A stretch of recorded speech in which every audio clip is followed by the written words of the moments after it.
కాంగ్రెస్ ను గెలిపిస్తే కరీంనగర్ ను మరింత అభివృద్ధి చేస్తామన్నారు నియోజకవర్గ కాంగ్రెస్ ఇన్ఛార్జి వెలిచాల రాజేందర్రావు. కరీంనగర్ జిల్లా కేంద్రంలోని 9వ డివిజన్లో ఎన్నికల ప్రచారం చేశారు. కాంగ్రెస్ అభ్యర్థి వసంత లక్ష్మికి మద్దతుగా క్యాంపెయిన్ చేశారు. ఇక నగరంలో మౌలిక వసతుల కల్పనతో పాటు ఇక్కడి యువతకు ఉపాధి కల్పిస్తామని చెప్పారు. 2 ఏళ్లుగా చేస్తున్న అభివృద్ధి, అమలు చేస్తున్న పథకాలను ప్రజలకు వివరించారు వెలిచాల రాజేందర్.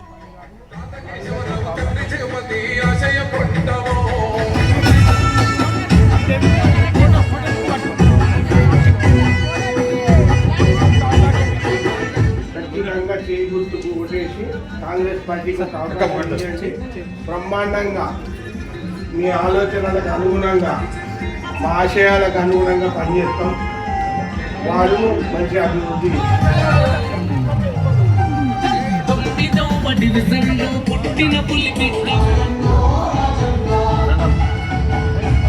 కాంగ్రెస్ పార్టీలో అవకాశం ఇవ్వండి. ప్రభుత్వం మారుతుంది, మేమే పనులు చేయగలుగుతాము.